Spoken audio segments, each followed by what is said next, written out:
Hey gang, we all know Spotify has become the ultimate app destination for music lovers. I have an account and I love it.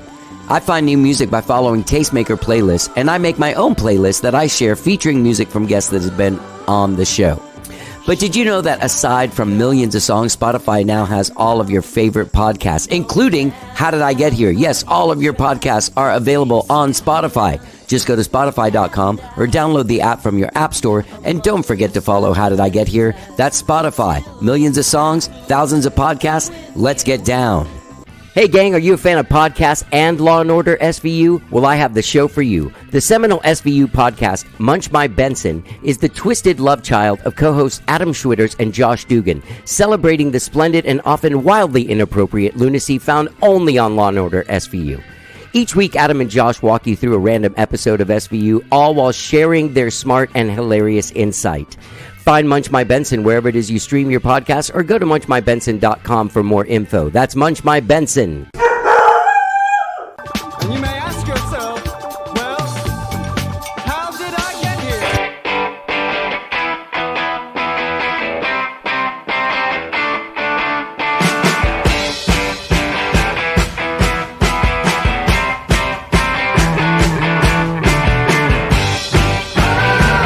It's time for How Did I Get Here?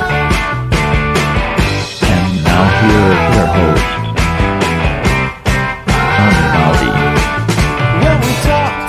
All right. Hello, I'm Johnny. I'm your host. Welcome to the show. I hope you guys have all had a good week, whatever it is you did this week.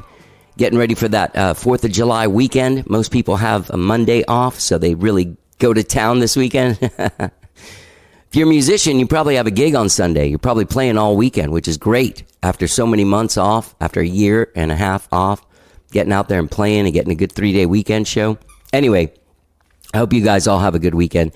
Whatever it is you're doing this weekend, be it working, not working, relaxing, staying in, going to the lake. Be safe, though. You're not vaccinated, get vaccinated. If you're not vaccinated, though, wear a mask, man. Don't spread that stuff everywhere. Gang, I have a couple of announcements to make before we get into today's conversation, which is absolutely fantastic.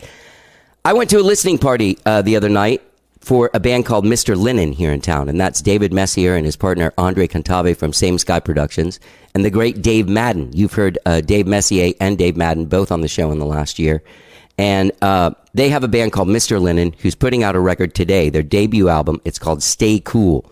This is like a yacht rock kind of 80s band. They made kind of a focused record for the summer, which is absolutely fantastic. You know, I love that. The listening party was a lot of fun. We went to Same Sky Productions, hung out, listened to the whole record. Those guys kind of told us what the songs were about, kind of some anecdotes about recording the album. But the album's called Stay Cool. It's very cool. You can find it at MrLinenMusic.com. It is out today. And today, at Mr. Linen Facebook page at 6 p.m., they'll be doing a presentation, because this band I don't think is going to play live. I think it's a studio project who's going to put out videos. But they have an event, which I got to watch. It's a whole video, like by a pool with a host and everything. It's really good. Go to MrLinenMusic.com. Pick up Stay Cool out today. Great dudes. Fun album. It is a good time. A very good time. You know what I did yesterday? I saw the Sparks Brothers documentary. What a great movie. I didn't know anything about Sparks. And I was the only person in the movie theater. The only person there. Anyway, I didn't know anything about Sparks. I went and saw the Sparks Brothers documentary. It's fucking great. And they are really cool. Like, I started listening to a bunch of their shit last night, and I was like, my God. You know, because if you're my age, you had some friend. Like, there was one of your weird music friends that like weird stuff. Whoever's favorite band is like Devo, you know what I mean? Then also they're super into Sparks. Anyway, I learned a lot about them. I thought they were really cool. And the documentary is fucking great. It is great. Get out there, check it out. Even if you don't know the band. I didn't know the band. Really, I knew that song Cool Places, and that was it. And man, anyway, I loved it. So get out there and check out the Sparks Brothers documentary, out now. Made by the guy that did Shaun of the Dead. Yeah. Tons of great interviews with people. Anyway, great movie. Check it out if you're doing movies this weekend. Gang, I have a great show for you today. Amazing. I don't even know exactly. This is an in-your-face theatrical rock performer, a guy named Caleb de Casper. He's got a brand new single out called Too Many Boys. There's a video for it. You can find him at calebdecasper.com. Caleb is just literally one of the most dynamic performers I've ever seen. You can actually see him tomorrow at Native Hostel if you live in Austin. Saturday, July 3rd, he'll be performing at Native Hostel. Go to calebdecasper.com to get involved and find out when he's playing. But he's got a brand new album coming out this fall called Femboy.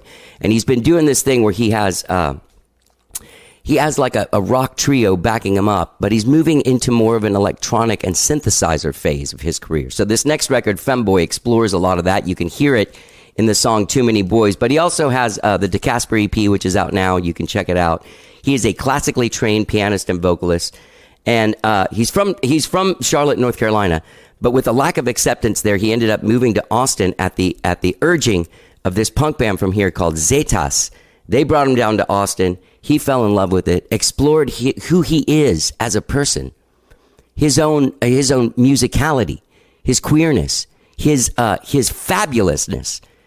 I mean, the dude is just really like, he's extremely theatrical in many ways, and such a great conversation. A lovely, lovely, lovely man. We had a great conversation. I want to thank my friend Adrian for setting this up. And once again, get out there and check him out at calebdecasper.com. His new album, Femboy, will be dropping in the fall, but you can check out his single, Too Many Boys, available now. He'll also be dropping some singles before then, too. And don't forget, you can see him tomorrow night, Saturday night, July 3rd at Native Hostel at 8 p.m. Go to Caleb DeCasper for all of your Caleb DeCasper needs. And without further ado, gang, please enjoy my conversation with the immensely talented and incredibly entertaining, what a great hang. This is Caleb DeCasper and me, chatting it up. Let's get down.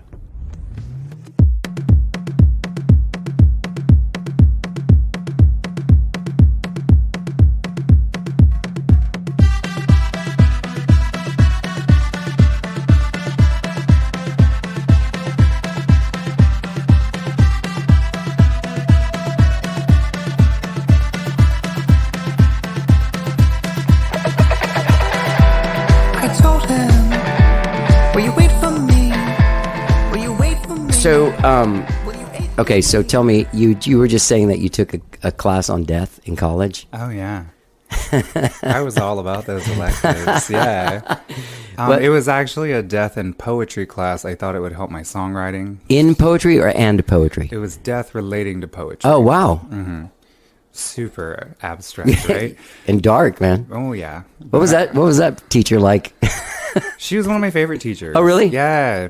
I've always liked, everybody cool likes their English teachers, right? Yeah, yeah. So she, she was friendly. She was very, nurtured me in my art, saw that I was, very passionate and creative, She just taught me, form of poems, and when I get stuck with writing songs, I write poetry, and then the ideas come from the poetry. Oh, yeah. Right? Yeah. But that class was so cool. It was about, a lot of poetry is about death throughout time. Yeah. And so we kind of studied death, became okay with death, and then wrote about it. And yeah. I held a dead guy's brain. Was that part of the class? That was part of the class. What? Yeah. We went to a morgue. What was that like? It's weird. Yeah, I bet it was very weird. small. When you die, it's very small. Oh, because it shrinks up. Yeah. So. Yeah. Well, this got weird right off the top. Not weird. That's good. We all have brains. No, I know. You know what's funny? Die. We all die. That's the one thing that we know is going to happen, but nobody ever talks about it. That's why I'm fascinated with. Yeah, it does. You, I haven't heard you before, and I hadn't seen you before. And when Adrian sent me the links to your stuff, I listened to your old EP first, the DeCasper EP, and I watched videos in that, the Tiny Desk thing. I love the rock trio, the shirtless rock trio. Wow. You know what I mean? The power trio rocking behind you. Also, you are an incredible piano player. Oh, thank you. Yeah, man. Would you grew up taking the classical lessons? Yeah. Yeah? I'm classically trained pianist of 20 years. almost 21 years now, and classically trained in voice as well. Yeah? Yeah. You have a great voice, and you know what to do with it. I love the level of drama in your music. What's the Elephant? Yeah.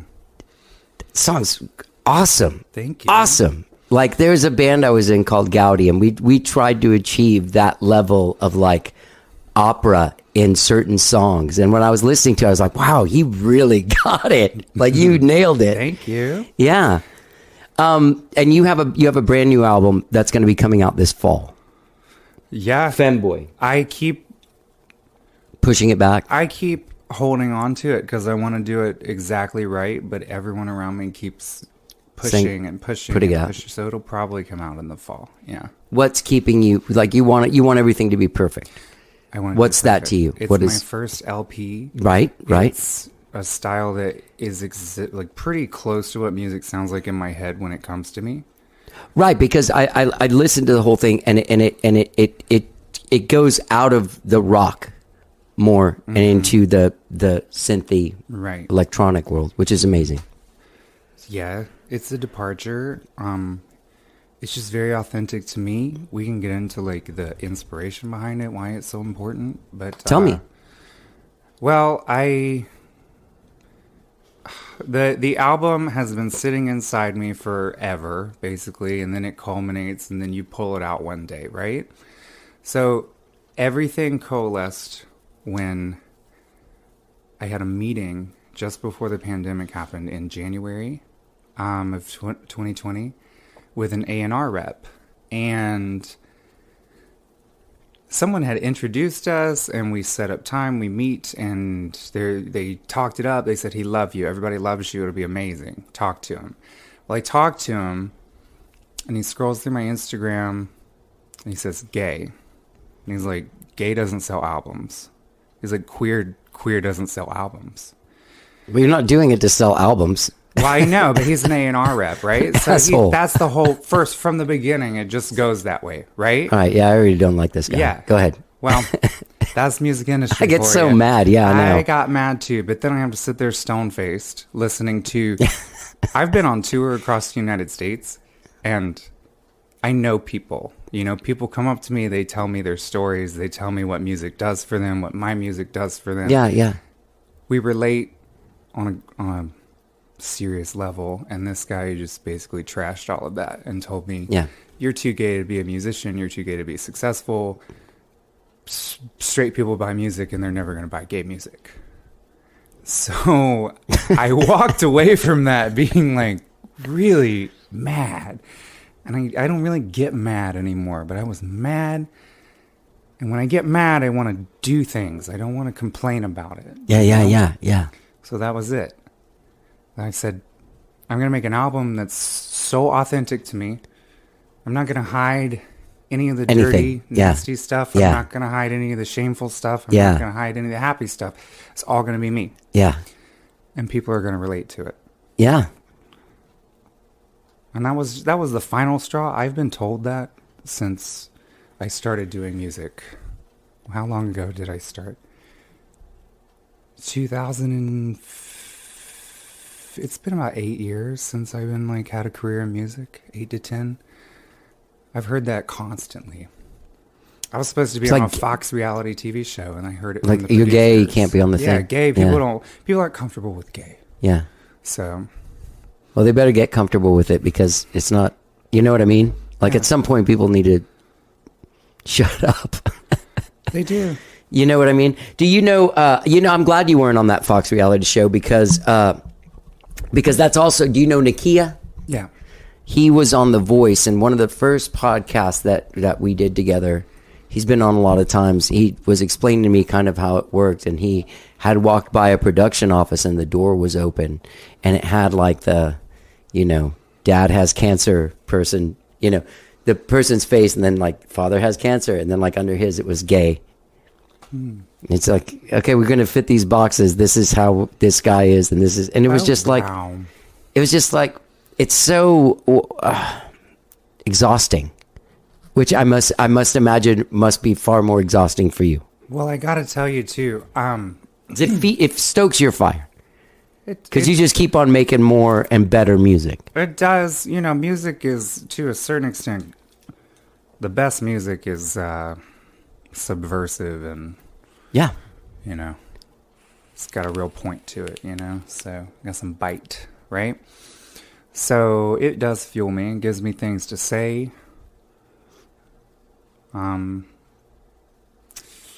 Yeah, but then I in addition to that, you say they put gay under his picture. Yeah. It's like a clean, acceptable version of gay, right? Yeah, because he's singing the blues and like Right. he's wearing a suit and like, yeah. But if he wanted to be more queer, Yeah. that's not clean and acceptable because that's pushing gender boundaries. That's Right. mixing things that people aren't comfortable with That's yet. what, yeah, that's what, yeah. So, all kinds of things to think about. Yeah. There must be, there is like a good feeling though that you know that you're kind of pissing people off with I what don't you're know. doing in there. Come on. Yeah. Part of the thing of like having you on here is like, oh, my dad's going to be so pissed when he sees my picture with this dude on there. My dad doesn't talk to me because he's an asshole.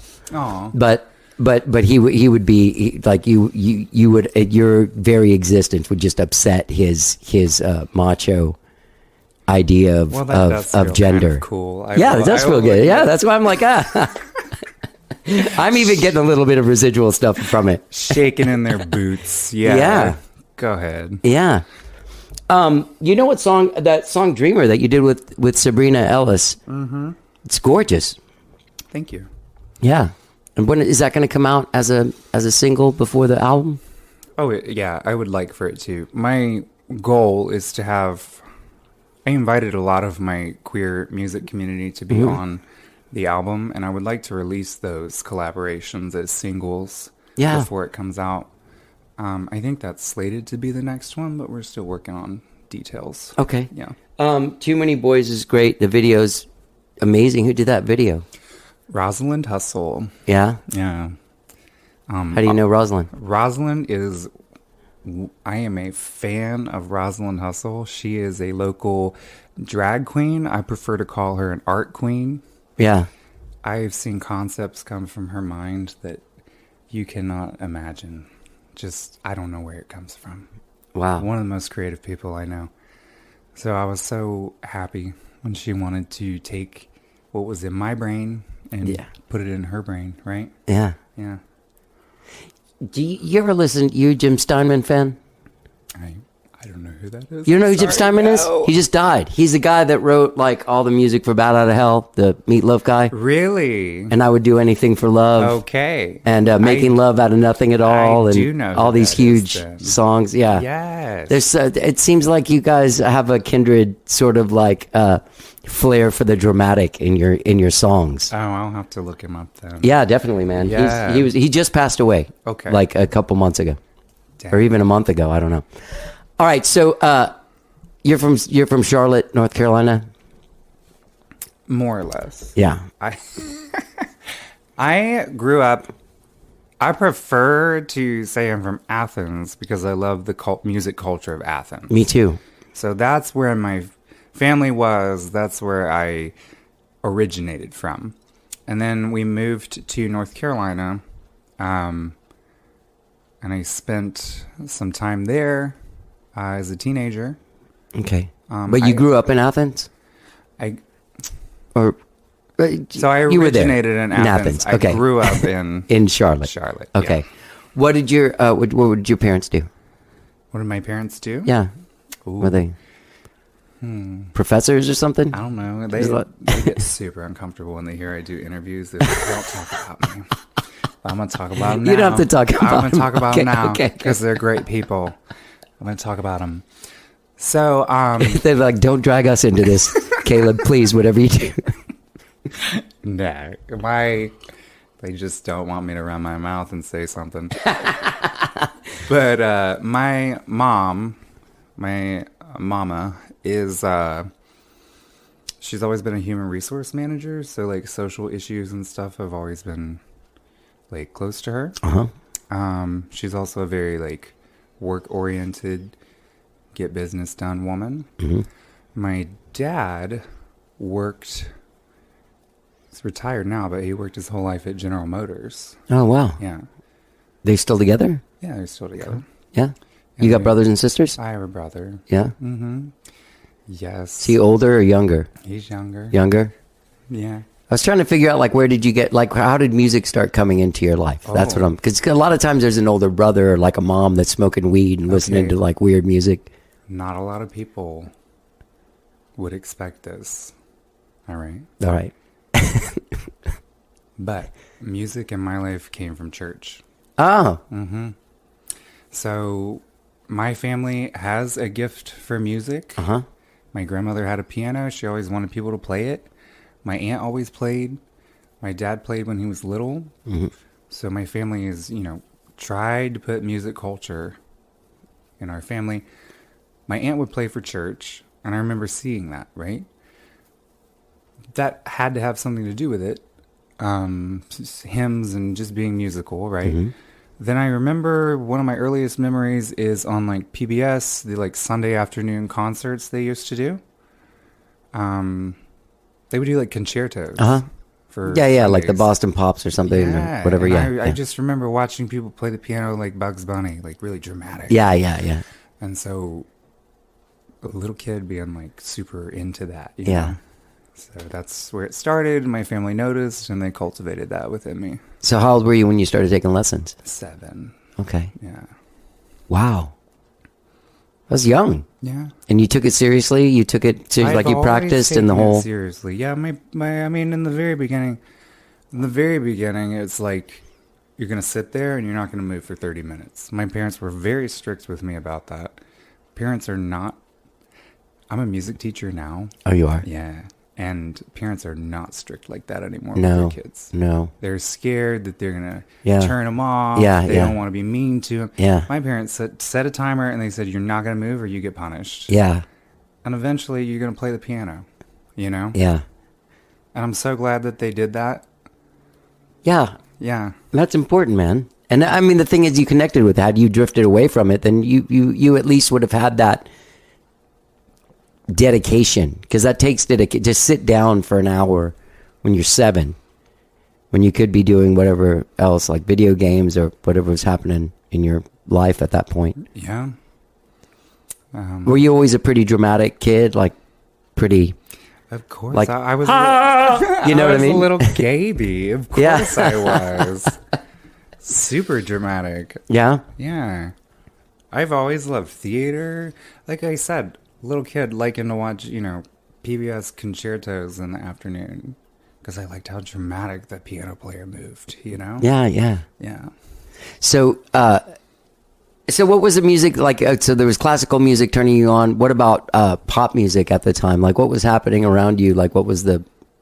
My mom Yeah. would listen to she was very about like Madonna and like 80s pop music. Yeah.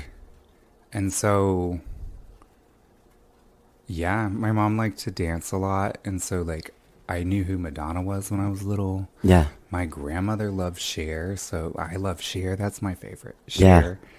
But yeah, and then growing up, when I grew up, Britney Spears was the big thing. Yeah. Bless Britney Spears right now, right? Yeah. But all of that, Poor Britney Spears. She's like fighting for her control of her own life. I know. Still, she's like 40. yeah, Right? How old is Britney Spears? she's like 38, yeah. Yeah. Shit, man. Her Sucks. birthday's in March. But I remember, though, like, things happen when you're a kid and when you're, like, forming your mind. I remember Britney Spears on the Super Bowl commercials. I remember, like, certain specific instances of, like, the Backstreet Boys being on the radio in the car. Like, Yeah. music has just always been important like that. Yeah. It just sticks. So, Yeah. So, so when did you start getting out and like playing and like putting something together? Like, when did you stop just practicing the piano and like making shit up? So when I think it was around 16, that's when like kids who are going to go through some stuff, right? Mm-hmm. And I went through some stuff. I like don't want to talk about it, but Okay. You question who you are. You question like where you fit. We can talk about it actually because it's directly related. But like at the time, I'm like going through like people were hypersensitive at that time about gay issues and about.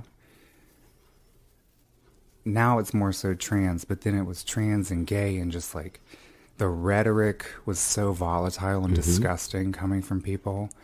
It's like people where I lived at that time were trained to know what gay was and to attack it when they saw it. So I'm in this place where like I can't even go to the gas station without somebody telling me about what hell is.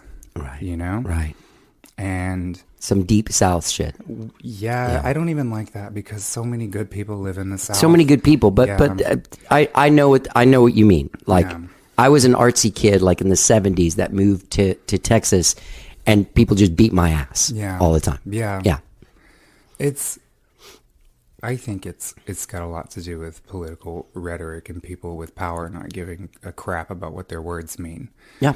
But it's like they were trained to see it in me, and I am a kid being told things about like, you know, not in my family, but outside in the world about how I am a sin.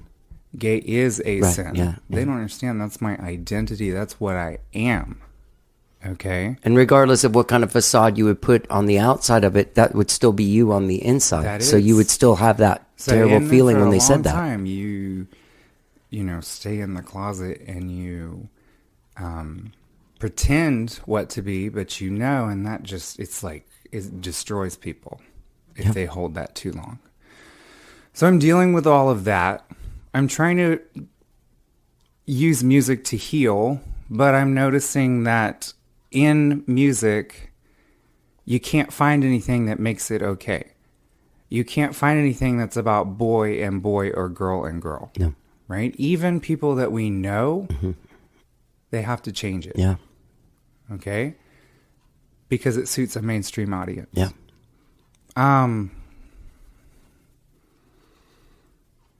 So,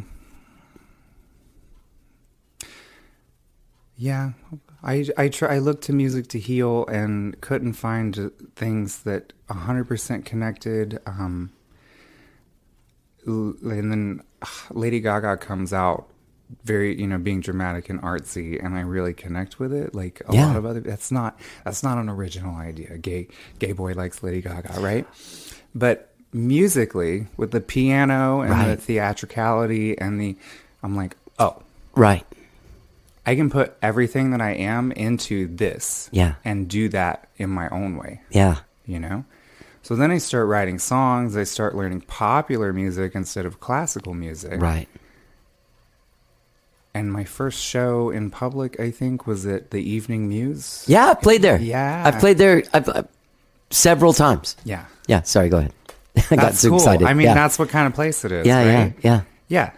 Lori and Dawn, amazing people. Yeah. Not everybody was into it, but Lori and Dawn were into it. They gave me like an opportunity to be in front of people. Yeah.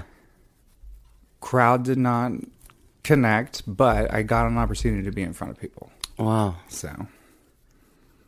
And how did that feel? Right. Yeah. Yeah. Yeah. I know that feeling. Meant to be, right? Yeah. Where you don't get along in other places, and all of a sudden you realize that if they leave you to your own devices and shine a light on you and silence the room, that's when you're actually like, I feel great now. Isn't it wild that everything I just described, you have all these thoughts about insecurity and things, and then all you goes get away. on stage in front of people, and it's like what? When you're like under a microscope, you're the most comfortable. Yeah. Right? That is fucked up, dude. Yeah. Performers are weird. We're all weird. I know. Super weird. Tell me about it. It's true. So you did the Evening Muse, and what would you? Was it just you and like a keyboard? It was me and a keyboard, yeah. So that's actually my favorite kind of show to do. Yeah. I love doing acoustic piano sets. I can't remember the name of the song off the top of my head, but there's one that you did in on KUTX that you started out with the. Yeah, Good Boy. Yeah, Good Boy. That Good Boy. was That's a great highlight fucking of song my too, life by and the my way. career to do that. Oh, really? Yes.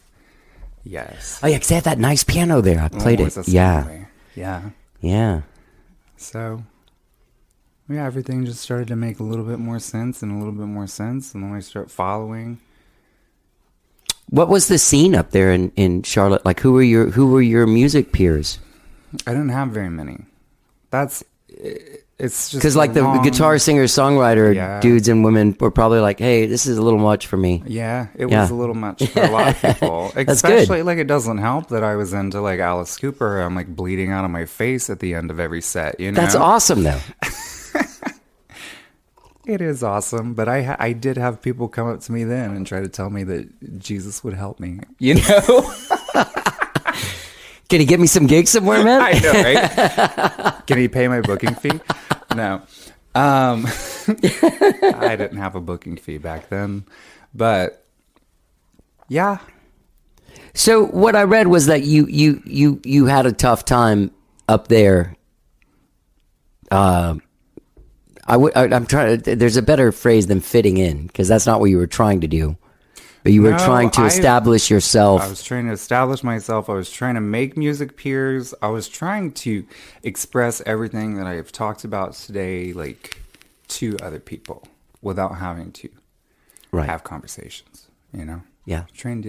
I don't want to say that I'm trying to change things, because that indicates, like, a God complex, but I'm just trying to, like, let people know. Yeah. You know? Yeah. That's a Jesus complex. That's what that's all he was doing. Yeah. Just letting people know. And what better way to let people know than with music, which I believe is our connection with each other. It is human emotion in some sort of tangible form. Yeah. You know? Yeah. So, who was the band that saw you up there? Zetas? Yeah, Zetas. Zetas. Mm-hmm. I don't think I've ever heard them. Oh, they're a big deal in the punk scene. They've disbanded. Okay. I think Kana still carries the name and the torch for it, and it'll Come back. reform and come back. Yes, look them up. Zetas. But- yeah. Were you doing shows in like the punk scene? Because that to me, that's outside of like the skinhead punk scene. But like the general punk scene was a place that was welcoming all the Yes. misfits So from normal society. I got in with this little club where they would let experimental acts on stage. Cool. And that was a jewel, right? That's a Yeah. jewel for the area. Still, the audience is like, I don't know, you know, but there were people who could see what I was doing. And Right. a booking agent had moved to Charlotte from Austin named Sean Padilla. And he just set me up with Zetas because it's like they were trying to push me to go to Austin. They wanted me to Right. go to Austin. So I met them, I clicked, and then I went out here, stayed with them, realized I loved it here. So here I am. What year was that? When was that? Oh my gosh. I don't even know what year it is now. It's 2021. I know, with that one, with the lost year of 2020. So you made this record, Femboy, during the lockdown. Mm-hmm. Yeah, with my friend Joe Stacy. Were you working in person or were you working remotely? In person? We worked in person. There, you know, I was never really freaked out by the pandemic because it's biological and didn't scare me. Viruses don't scare me. It's a respiratory virus, so if we wear a mask, we should have known we would have been pretty good. Right, you right. know? But we talked about what our comfort and boundaries were, and we decided that two people in a room together was okay Cool. to make some Yeah. art and get through it. Yeah. You know? I did that during the pandemic. I have Yeah. a friend. I just went over there all the time and recorded shit. So, yeah, and thank God I did, because I don't know how I would have made it if I didn't have that to think about and create and focus on, and so intense, you know? Yeah. Yeah. So my question is after watching all that stuff, like the Tiny Desk concert, also holding up that tiny desk was hilarious. I forgot I did that. Here it is. I'm out of place doing a show, but it is a Tiny Because Desk we concert. needed a desk in Here it the is. you just reminded me, cheeky little bastard. Yeah, Okay. dude. But also in the okay, so you were saying earlier that clubs, it's hard to do this kind of music the way that you've done Femboy Yes. electronic in a bar, Yes. like at Stubbs or at Cheer Up Charlie's or something, because those rooms and those PAs are set up for like the kind of music that Femboy is almost too expensive for the clubs. You know what I mean? Like Yes. R&B or something. Like Yes. you need a proper monitor system and all that stuff. It can't And the vision as well. I want to do a show. Like I like lights and yeah. lights and props and space and movement. You know. Will you still play with a band? Yes. Okay. My first show back is July 3rd at Native Hostel. Okay. And I would appreciate it. Let me know. A little bit nervous. Are you? Yeah, it's been I was 18 nervous. months. Yeah, 18 yeah, months yeah, since yeah. I've been in front of people. Yeah. And it's all new, and we've got new tech that we're going to try out. So we're finally going to try to realize my vision of all of that. Yeah. We've got, live backing tracks that we play to. Mm-hmm. But there's not on those things, because that was one thing that I like. It's pretty raw, like on the KUTX thing and on the Tiny Desk concert. Right. It is, and I will still do that. I want to do everything. All music is music. I want to express myself in different ways, in different venues, in different forms, right? But Like a Bowie or a Prince, Yeah. or a Lady Gaga, or a Madonna, or a Madonna, Yeah. to move fluidly through whatever it is you want to do. And if the time and place is right, and all I have is someone with a guitar, then that's what the show's going to be. Yeah, yeah. But we've got the new techs. I've got in-ears now. I've got a Okay. guitar that I hold for most of the show, and it's just going to be a totally new vibe for me. Okay. I'm excited, but Yeah. also like, is this going to translate? Yeah, yeah. Yeah. But you got a guitar. Yeah. I just saw my friend Lindsay Kappa. Do you know her? She's really cool. But I saw her playing with someone the other day, and she was playing a guitar the whole show. Oh, yeah? Yeah. What band are they in? Scott Collins. Oh, okay. Yeah, yeah. I'm pretty sure I've seen photos of that. Yeah. I was like, guitar.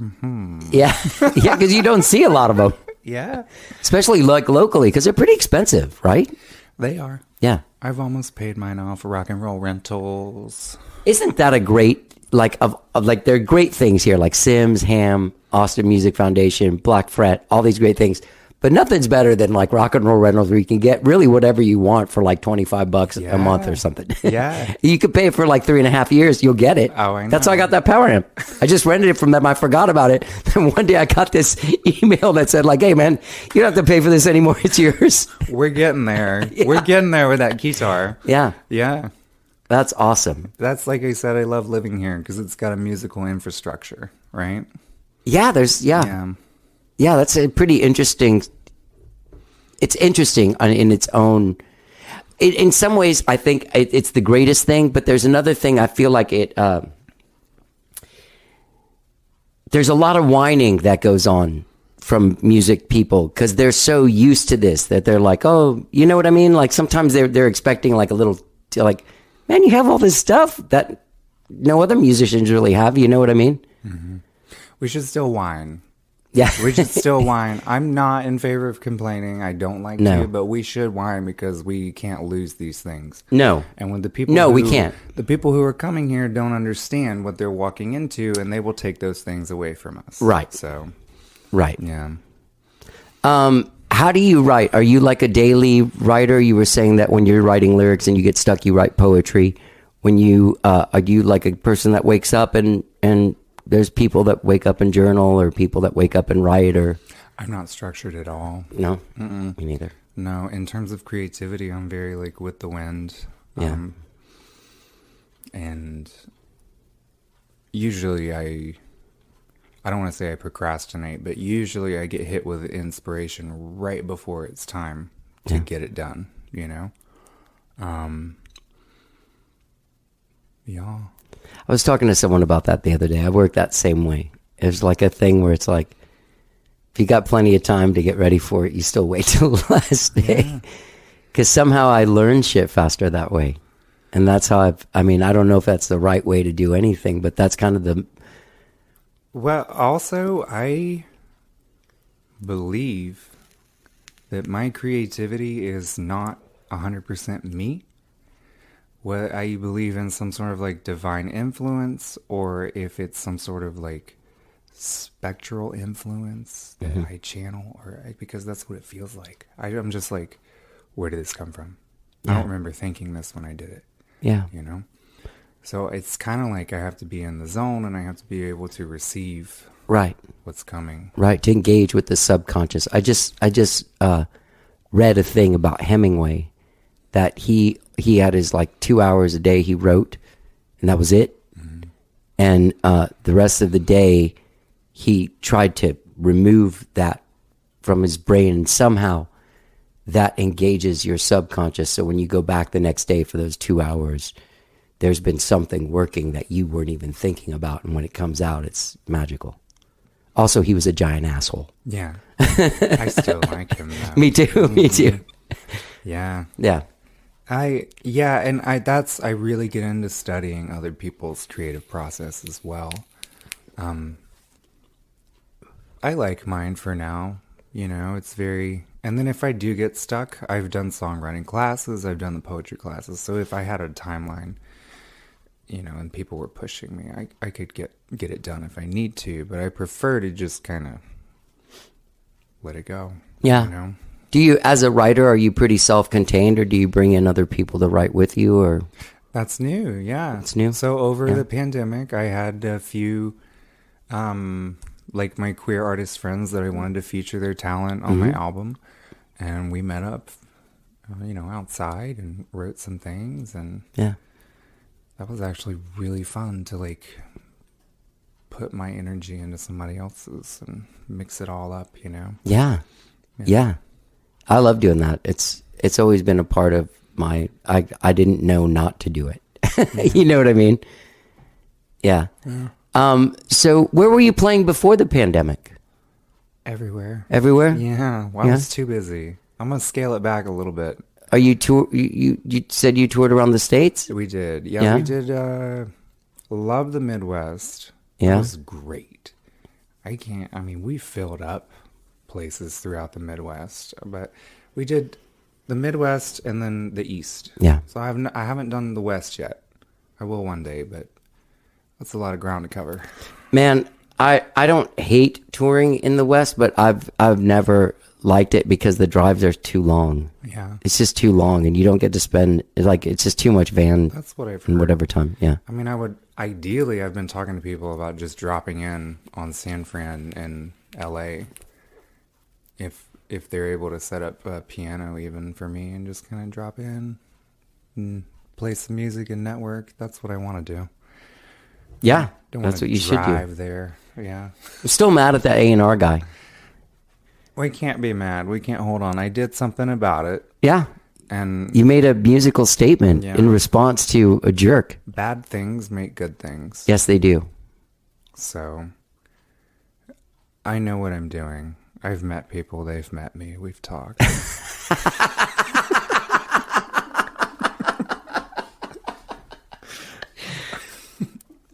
I believe you when you say you know what you're doing. I really do. I do. Because there's some people I would be like, yeah, sure, you're just saying that. But I feel like you do. Thank you. You're a real artist, man. I appreciate it. Like, yeah, you really lay it out there like that. Your new. I wish that album was out now so that people could hear it. I feel weird talking about something that is just going to be conceptual to people, but they can go back and get into the Casper EP. And obviously, Too Many Boys is out now. Mm-hmm. Well, I saw that in the lyrics. You even wrote the names in the lyrics. Yeah, those are dudes. Yeah. What, have you heard from any of them? No. No. No. Okay. No. Let's see. No. No, maybe Kevin, but there's a lot of Kevins. There's a lot of Kevins. You talking about me in your song? What are you doing, man? Why are you doing this to me? Yeah. Oh, it's yeah. How many are there? There's like at least 12. Yeah. Dang. Who do you teach music to? I teach music to all ages. Mm-hmm. I've actually filled out my roster of students to take up a whole week now. Awesome. And that took some time. But again, being authentic and being yourself, like, Yeah. that was the key to finding these people that want me to teach them. Yeah. You know? Well, your talent's undeniable in any way. You know what I mean? Thank you. Yeah. Yeah. Are you teaching over Zoom and shit? Not hard. I was. Yeah. Slowly going back into in person again. I'm going to have my own school at some point. So trying to look into that. That's great. It is. And I gotta say, like, never thought I would be a teacher, and I never thought that I would want to talk about being a teacher as a rock star musician, right? But it's all part of the package. it's wonderful. Yeah. I love it. I learned so much. I get to influence these kids to be better people, and I tell them about all the cool music that I know. And when I was a kid, teachers were not allowed to be gay. Right. Gay people were not allowed to be around kids. Right. And so that, again, I'm not an angry person, but me teaching is a middle finger. Yeah. Yeah. So, Yeah. yeah. There should be more people like you teaching. I mean, just like people that have an open heart and an open sense. I didn't mean it like there should be more gay people teaching me. There should be more people. All kinds of people teaching. Yeah, everyone. You know? Yeah. How do you have to do it logistically on Zoom? Like, do you have to put the camera like over the keyboard? Like, do you have to position it so that they can see your hands on the thing like that? Sometimes, but I teach all ages. Older people, adults, and high school kids, they're more structured. They need more of that. But with like kids and middle schoolers, Yeah. I can literally sit on my couch and just explain what the keyboard looks like, and then they're like, "Oh, okay." You know? Yeah. Yeah. Yeah. So It's great because now there's going to be a kid that you won't tell them they won't be playing music because of who they are as a person. Like, oh, you can't do this because people like you can't do it, no matter what they are. You know what I mean? I had a teacher in school tell me that. Yeah, I read that. In college. Yeah. Yeah. Nobody wants to hear your gay songwriting point of view. Nah. It's the stupidest thing I ever heard. It is. I mean, A lot of people just say simply so. because you can go into, I mean, do you know who Desmond Child is? Yes. Okay, well, that guy sold like 140 million records or some shit with the songs that he's written, so what's the problem there? Everybody wants to hear La Vida Loca. I know. Everybody. It's prejudice. Like, that's all it is. Yeah. They think they know better because they don't like what I am. Yeah. They want to keep me out of the collective conscious, right? Yeah. So, yeah. Where do you want to play Where around I here? wanna What's play? your, do you want to do like the Paramount Theater or like Yes, I Moody would Theater or love something? to take it up a notch. Mm-hmm. Be able to have the space to utilize with a stage like that, like Yeah. a theater, a Yeah. venue. You know, Stubbs would be awesome. I've never played there, but that's a little Inside? No, yeah, anywhere. Yeah, Just yeah, because yeah. the name and you Yeah. know the touring bands that come through. Yeah. But definitely Paramount. I would love to be on like a stage. I would love to be Yeah. able to get me a grand piano. I would Yeah. love to work with someone to make a vision happen. You know? I think you could do that.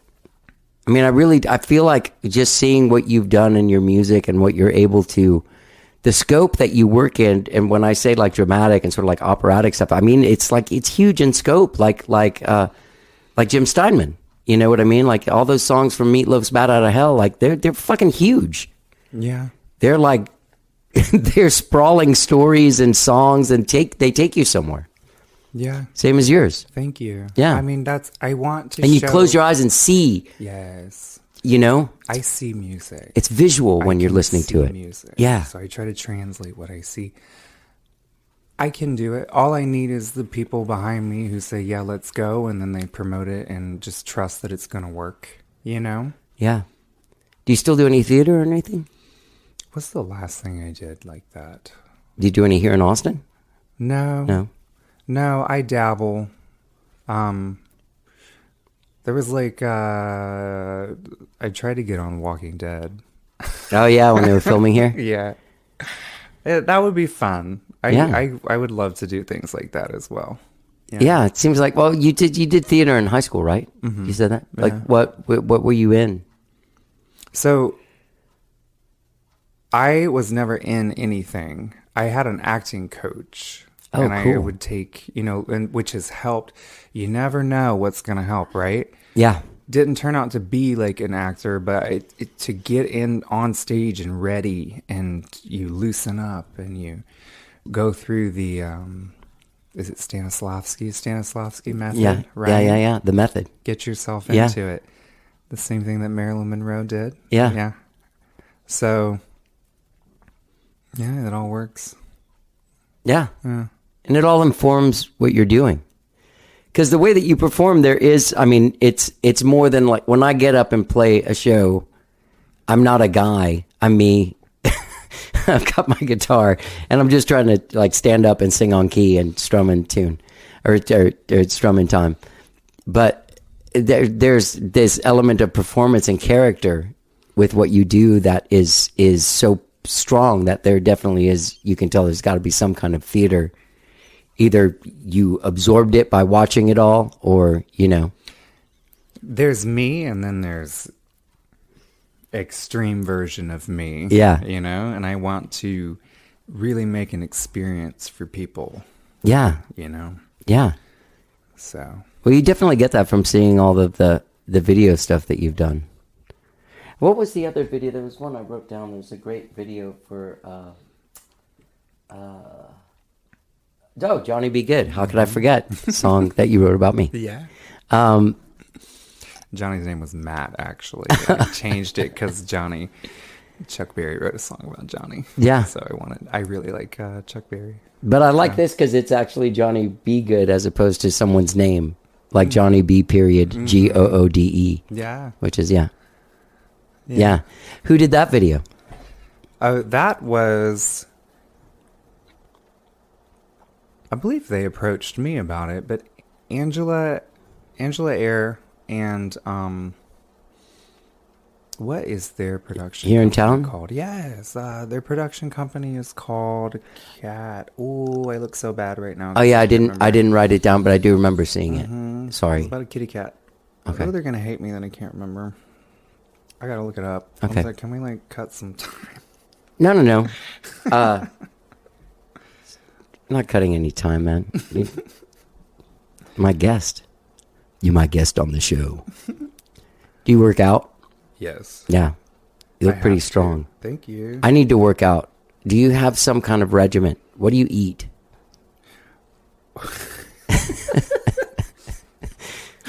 What do I eat? Well, for 3 days a week, I feel guilty from the 4 days before, and I go and I just eat like celery salad and like lean meats, and then all of a sudden, like I'm all high after something, and I go to Wendy's. Yeah. So my thing is alcohol. Yeah. Ooh. I would be so trim if I didn't drink. So I have to lift all the time so that it all works out, I really don't eat very much during the week because I'm so busy. Right. I just, whatever's, I try to eat like yogurt and make healthy choices during the week. Yeah. But lately, weekends have been about alcohol and brunch. So. Well, we're back. I know we're back and everybody wants to go out and Yeah. see me and yep. Yeah. All right. So you got July 3rd. I think I'm going to put this out on Friday. So that's the 2nd. So it will be when people are listening to this, then tomorrow you're playing at Empire. Or not Empire, Native Hostel. Native Hostel. What time do you play? 8 p.m. Okay. Wow, that's early. Yeah, it's gonna be outside, so it has to be done by 9. Okay. Yeah. And you're with the band? Yeah. The rock- my new setup. Yeah. Okay. Same. It's not the same dudes from. It's same bassist, the same guitarist, and we have a new drummer. Okay, so 8 p.m. Native Hostel, the band is playing, and you are doing your thing. Yes. I'm doing my thing with my new band. It's same bassist, same guitarist, but my drummer is Claudia Sheeran, who actually drums for Mr. Lewis. And Oh yeah, in the Fear 5. Mhm. Yeah. Yeah. Do you know Adam Sultan? No. I thought he was in that band. No, somebody else is. Sorry, I was wrong. Native Hostel. I'm also really bad with names. I know faces, but I'm so bad with names. So I probably know everybody.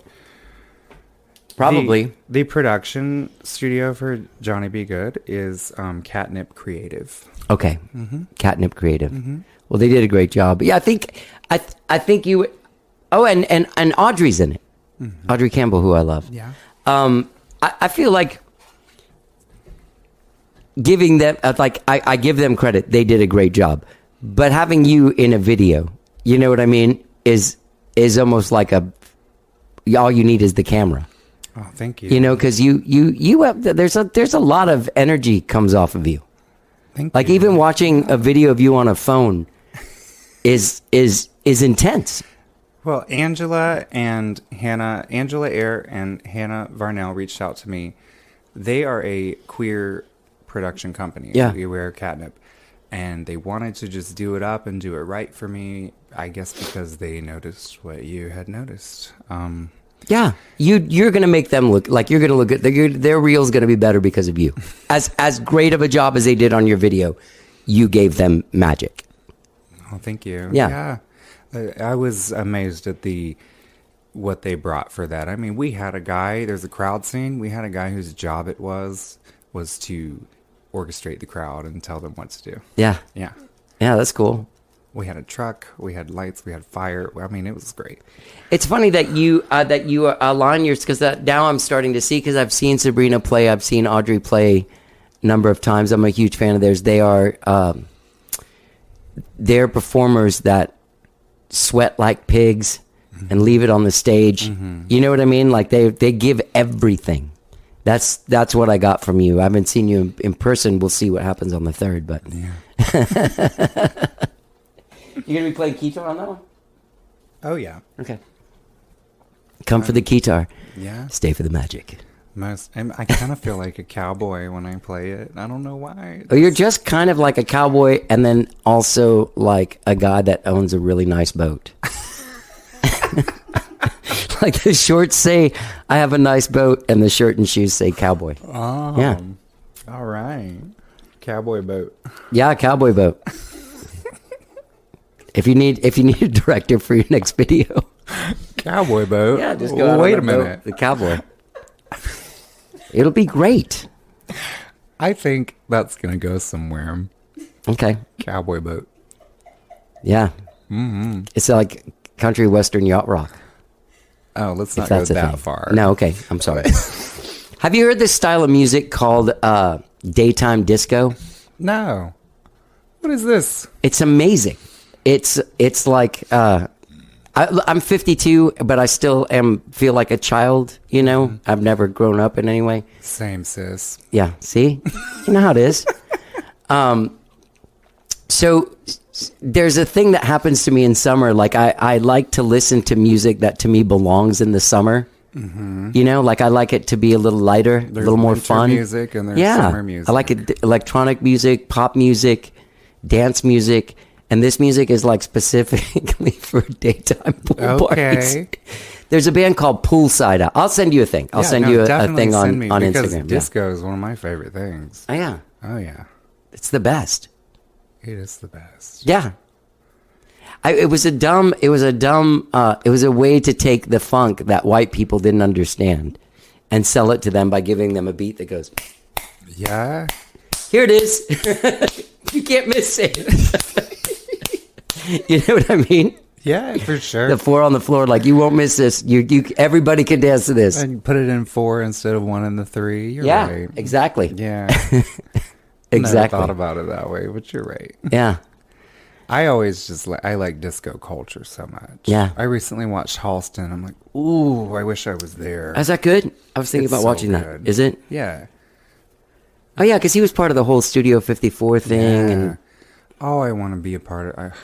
There's no way. I don't know if anything like that would ever happen again in today's world. But that is where I live. The parties that me and my friends go to and throw try to emulate that energy. And yeah, I love it.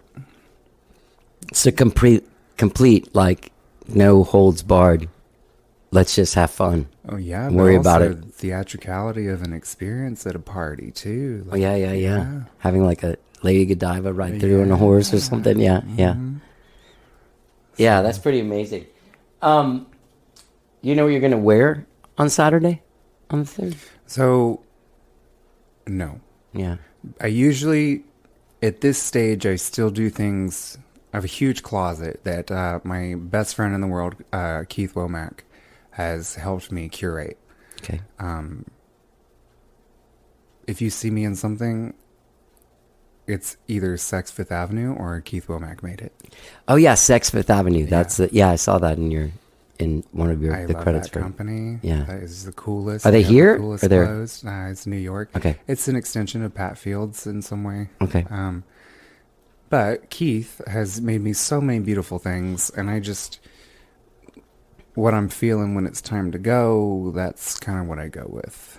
And sometimes I feel super adventurous, and then sometimes I want to be a little bit more low key, or some days when I wake up, I feel like I have more of a feminine brain, and I want to present more feminine, and then some days I want to like go ride a horse and chop down a tree.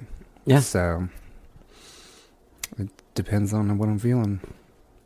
That seems natural. Mm-hmm. Yeah. Is there anything I'm missing? So you don't know when Dreamer's going to come out. You guys don't have a plan No. yet. No. Well, let me know so I can tell people. But I'm going to keep on listening to it. Don't knock me out of that. Don't take away my Google privileges of listening to the album, Adrian. Okay. Okay. So you know what I mean? That's happened to me before. Like someone will come in and it'll be like a couple months before their album comes out. I'm like, I love your album. And then a couple days after the podcast, I'll go and they'll be like, yeah, this Dropbox is no longer your jam. Oh man. I'm like, why are you doing this to me? We'll try. We'll keep it there. Yeah.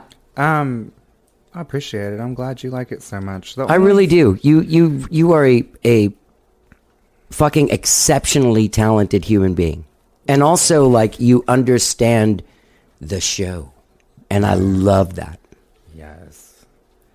One of my favorite classical composers, although controversial, is Wagner. Yeah. For understanding the show. Yeah. Yeah. Wagner and Tchaikovsky are live in my brain. Have you ever seen the show Curb Your Enthusiasm? Yeah. Do you ever see the one where he's whistling Wagner? And this guy walks up to him. He goes, "Are you Jewish?" And he's like, "Yeah." He's like, "Why are you whistling?" And he's like, "Because I like it." And he's like, "You are a self-loathing Jew." And then the show ends with Larry hiring this small orchestra to play in his front yard, like to play Wagner in the dude's front yard. Yeah, well, I mean, he was dramatic. There's a lot of drama in that. That's all Wagner it was. stuff. I mean, it's just like, He had an entire theater built for his Yeah. plays because regular theaters weren't good enough. That's amazing. Can I nerd out for a second? Yeah, please do. Please do. Double proscenium. That sounds like a medical condition. It does. But the In proscenium... your wiener, by the way. Yes, it does.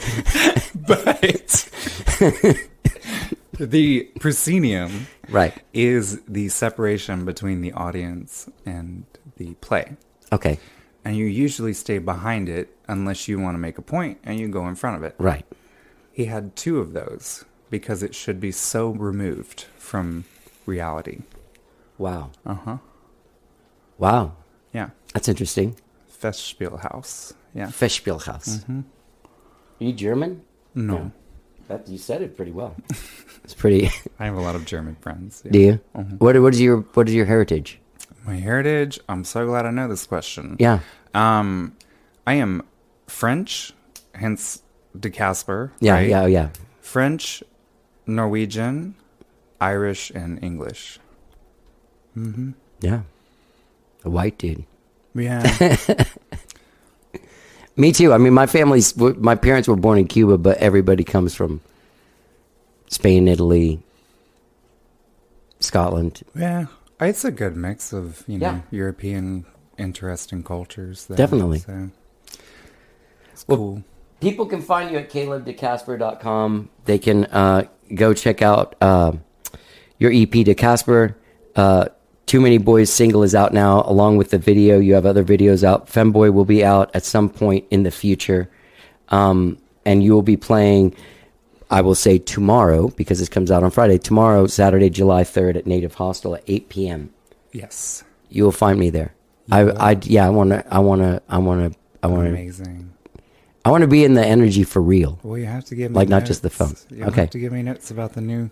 Oh yeah, New what if I did that? Yeah. What if I was like, "Hey, listen, No, I didn't ask for criticism. no, I'm sure I'll be blown away." Well, Caleb, it's been really, really great talking to you. You are phenomenally talented. Thank you. Like, truly. This was actually really nice. Good. Yeah. I'm glad. Yeah. Yeah. It's good talking to you, man. Blindfolded in your sovereignty, Will you wait for That me? was Caleb de Casper. What a great conversation, man. What a great conversation. Cool.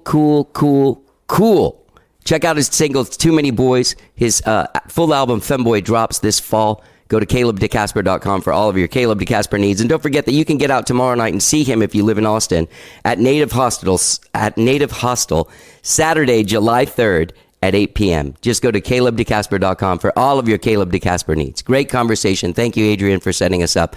I don't know how I never met that guy, but now I'm glad I know him. Gang, don't forget when you're out there checking out calebdecasper.com, you can subscribe to this podcast wherever it is that you find podcasts, be it Apple Podcasts, TuneIn, Overcast, Stitcher, Spotify, new shows all the time. I've been dropping 3 shows a week for the last month, but I think we're going back to 2 for July. So enjoy it. Welcome to July. Have a great long weekend. Be safe out there. Wear a mask. Get vaccinated if you're not. They're just giving away vaccinations over at, like, hey, no appointment needed over at HEB. Just go get your thing. All right? Thank you so much. Be safe this weekend. Take care of each other. Don't do anything stupid. And enjoy the rest of this great song, Too Many Boys by Caleb de Casper. Have a great weekend. Happy 4th of July. Let's get down. Na, na,